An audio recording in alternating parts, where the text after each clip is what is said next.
Okay, wow. Got to sit up right because everything's bouncing about. Hi. So, here's what's happening. Wanting to chat a bit on finding your release modality, your release type, like look at this, like not getting rid essentially of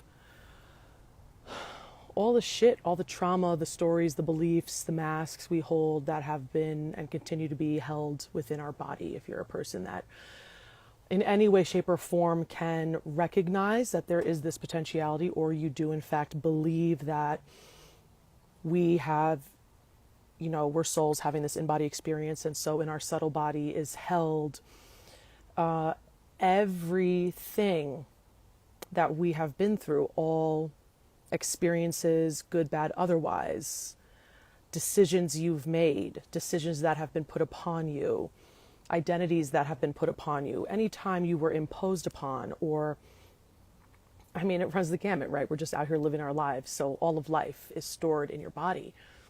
And if you can consider that, this is probably a crude example, but it's the first one that came to my mind. If we're using our feet every day, if we're blessed to have feet, and we're using our feet every day, let's say we're walking around barefoot most of the time, or a lot of the time, even in our house, outside, wherever, the bottoms of your feet get calloused. And if you're a person that cares, you may sometimes take a pumice stone and take that callus off. You may go get your nails done and have people take it off for you, or you may not give a frig, right?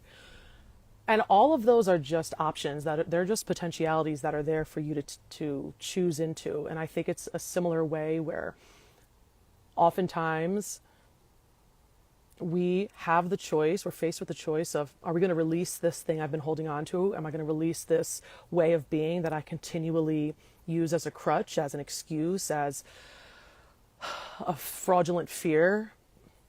So fraudulent fear, in my opinion, is like the fear of success. It's definitely something that I have, and it's totally a saboteur, right? So if I know that I have this, I can choose when I notice it coming up.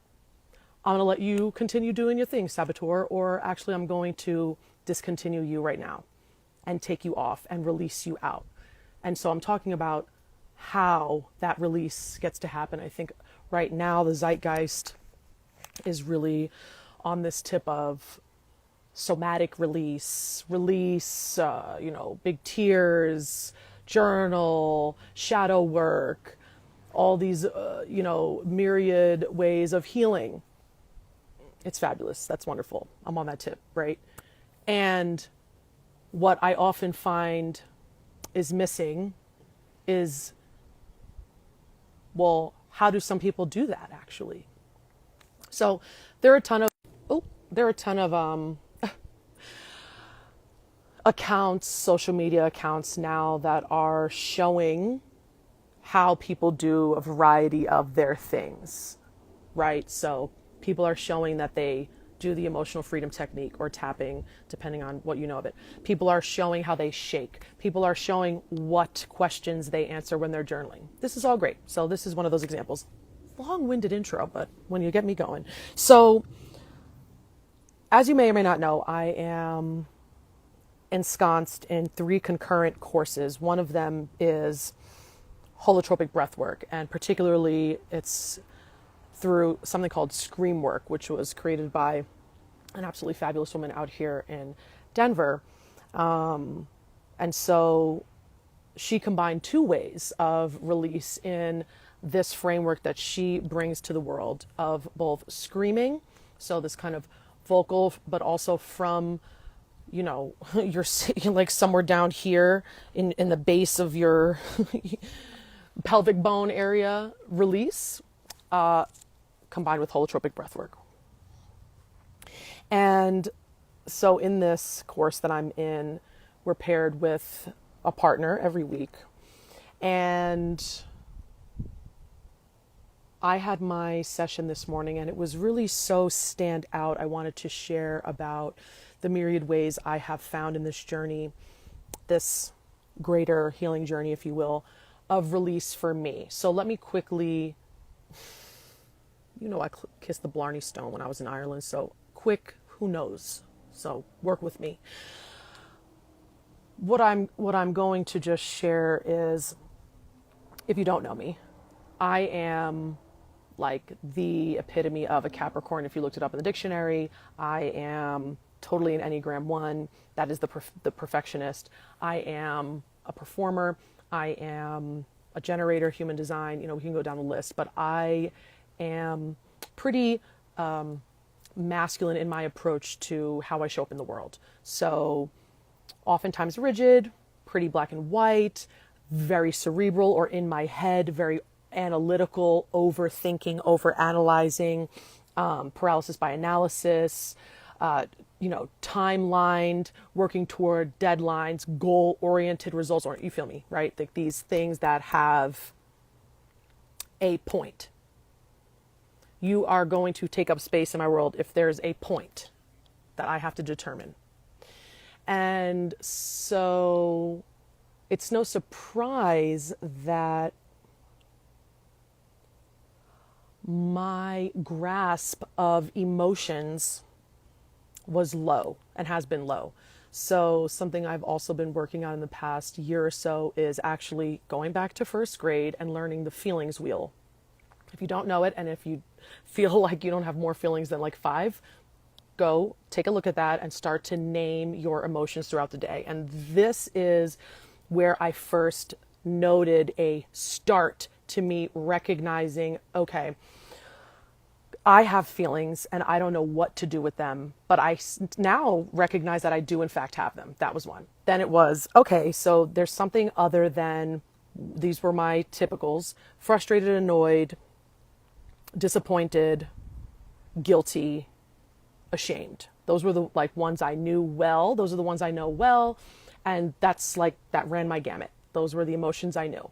People will say, what about happiness? Or, I think that I'm an exuberant person. I have a consistent simmering energy level that is lightly exciting, but getting excited or getting happy are things that aren't very common in my world. I think that those are over the top, right? I've always thought those were over the top emotions. So in recognizing that I have more feelings, that actually frustration may in fact be anger, and I get to do some work there, and that anger can actually be allowed to come out in a healthy way. What's healthy, right? So now there's a lot of learning, and I feel fortunate that I'm in a partnership with someone who is very expressive and knows what feelings feel like in his body, and actually we're able to work together. I literally am like, so I think I'm feeling this about you, about this thing. I'm not sure where it's coming from or why. Can you work with me on digging to the end of this thought here? And that is something that we do together. So I'm really grateful for that.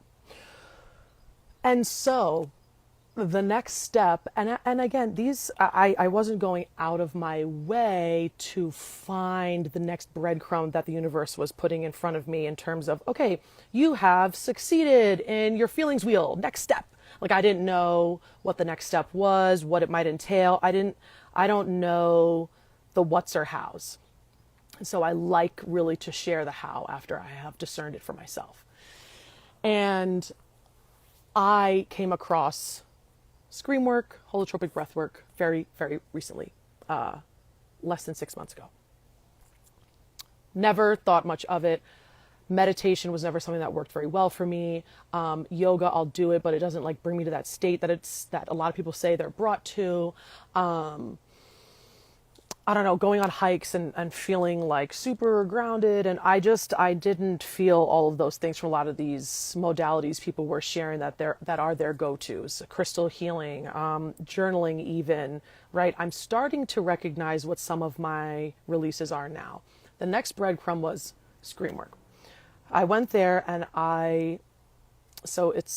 it is active breathing technique based on studies and research by the Groffs, and has been around, officially in books since, I don't know, the 70s, I think.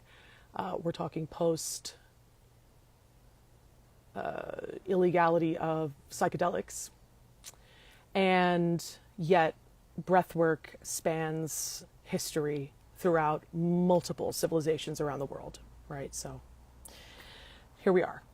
You know, you either believe this or you believe that. So I am feeling like I am tapping into a very ancient, a very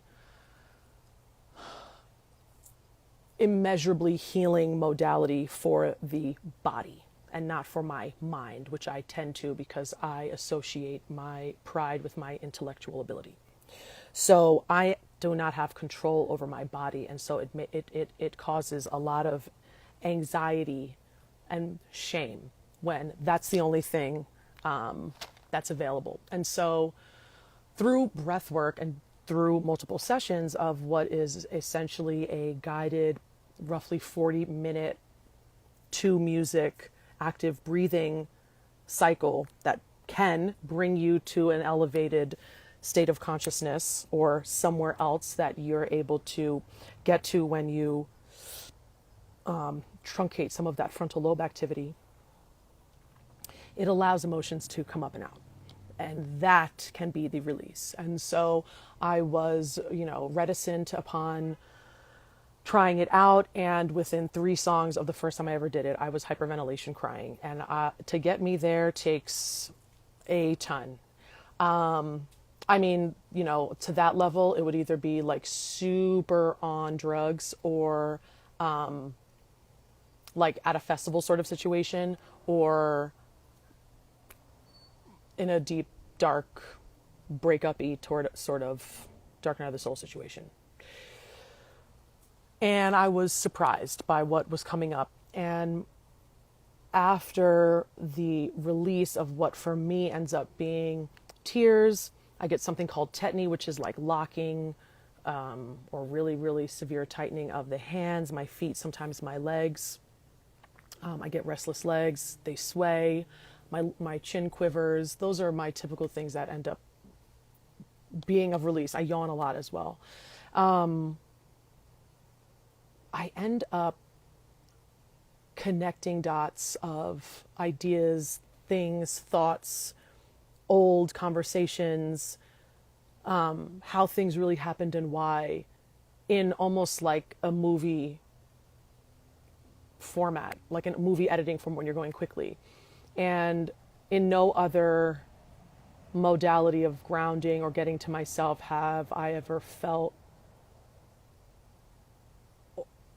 both super conscious and recognizing how things are fitting together, decisions I've made, people that are in my life now, ideas for answers to questions I had days ago around my business, around a conversation, around whether someone should be in my life or not, like any of those things, they were starting to really come up.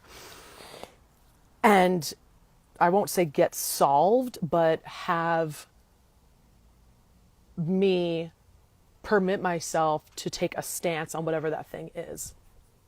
And much of that work now has allowed me to, for example, confidence increase, doing these verbal processings on IG, because it holds me accountable to my format of integrating what I learn about myself, which is verbal processing, and also being in community. So I do go to Screamwork sessions, and I do have community from that group here in Denver.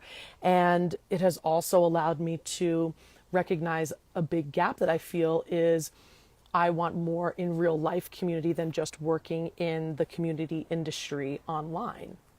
And so it's allowed me to consider creating events in real life, which are going to begin in October. And so I didn't have the confidence even a month ago to put myself out there in that way, in that very real, tangible, graspable way, in real life way, right? And now I'm like, of course, I should have been doing this. And I can really only attribute that to what the releases that I'm having from doing consistent breath work and a variety of other things. I'll just mention quickly what else I'm doing, but allowing me to be open, then have more of an open door to whatever else may have been waiting on the edges to come in, because I'd been so almost congested with stuff, stories, beliefs, traumas, all that stuff holding me back. The confidence story, right? The fear of success story. Also, that'll be something that will hold you back in ways you're not even going to recognize because it's so defaulted. It's like breathing to you that you won't even think of something different until you slow all the way down in such an intentional way, like breathwork, whatever your modality is, where you can go, and maybe even have the good fortune of being able to see yourself as though you're a fly on the wall, looking at you and being like, oh, you just did that because of that. And that's from a really old story that you used to protect yourself when you were 5 years old from being berated or what have you. Okay, so that's, that 101. So today's session was not intense as they have been, but I think the bigger thing I'm just taking away from today is that a mask was absolutely created after my, when I was 21, I had a pretty big breakup, and then I just chose intentionally not to date anybody for real and be a girlfriend for the next 10 years until I met D. D was then my next relationship. So in reality, I've had 2 real relationships in my whole life. I'm 33, and so therefore I don't really have much experience. I hadn't had much experience. Now I've been with D for 4 years, right? And we've like lived on the edge, lived in a van. We live like above his parents. We live with his sister, right? Like now we're just, it's rarely just us. So we've definitely gotten to know how to really navigate each other, I'd say. Well, and I didn't realize how tall and strong that piece of armor in that mask that I created after that initial relationship ended has lasted until now. And I've done a plethora of past life regressions and family constellation work and even just readings, tarot readings, oracle readings, past life readings, whatever. And he still comes up, and I have found myself consistently fucking frustrated because I thought, I'm done with that work. Like, that work is done. Not only do I never think of him, but I don't even think of that situation. I am beyond that point in time. That was well over 10 years ago. But as you know, time is a web, not linear, so it's really all happening now. And something that a really great teacher of mine, Whitney, shared is that the same situation will arrive in your life until you truly have gotten to the top of that mountain. And what she meant by that is, if you envision yourself driving around a mountain as though it was a cone, you start at the bottom and you only see one side of the situation. And as you drive further up, you get different views until you get to the top and you have a 360 view, which reminds me, at the top of, I think it's called Guatapé in Colombia. When you get to the top of that mountain in particular, that's the visual that I always think of, is you get the entire view. And now you can see, and then you are presented with choice. Now I will shelve you. I have learned from you, thank you, bless you, and next. Or you allow it to remain in your body, stored as a story that will inevitably, probably, just physically form in your body in some way, right? Maybe an ache or pain, all the way to the end. You can bring yourself there. I won't give away the end of that story. And so I felt like today I got to the top of that mountain in recognizing that I had created a mask at that time. And the mask was, I am not chosen. I am unchoosable. I will not ever be chosen. So thus, why get into a relationship? Why fight for it? Why actually ever fall in love? Why? Just going down that whole road. And again, as an only child, as a Capricorn, I am good by myself. But I love people, and I do want to, and I am human, and so I yearn to be around others. Let's be fully real here. I'm not going to fake that funk. Learning that, I almost popped up out of my session, but I kept listening to it, and she had perfectly aligned the song that I had chosen, which always gets me emotional about this particular situation. I wanted intentionally to get to this situation and surpass it. That song, followed by a really beautifully chosen song, Eminem and Sia, that I finally listened to the lyrics of, and I was like, wow, this is fucking it. And it brought me then to Ocean Eyes by Billie Eilish, and I don't know why I hadn't thought of it before, but D, my current boyfriend of 4 years, and it brought me to, I always say he has deep, deep ocean eyes. And why it was something to me is because it had me realize how much this mask has been even dictating how I show up in my current relationship, where I am never in question as to whether I am chosen.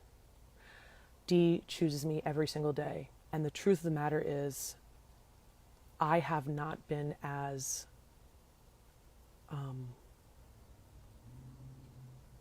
on the same page due to fear of the old story that this is just a lie. I can't really trust this. He chooses me now, but probably not. So let me teeter on the edge. And boy, I mean, I really, really released in this session. I fully cried, legs shaking, lips quivering, the whole thing, except, and this is what really makes it something for me, except the Tetany, which for me, Tetany, hey Kat, which for me, Tetany means you are still withholding, you are still holding on tightly, white-knuckled to something, that thing. And I have gotten Tetany in every single session that I do. I just thought that's how my body will be. And the fact that I didn't get it, I got little pins and needles, but I didn't get it. And instead, I listened to the lyrics of the music. I swayed, I moved, I tapped, I quivered, I cried. Everything came out. And then I was absolutely starving by the end, which is always the case. And yeah, I'm definitely going to be writing about this new mask that I have found, because something I typically do is personify my mask. Talk about that another time. And how I will integrate this session today is I'm going to rest, and I have now completed the verbal processing that I wanted to do after this session.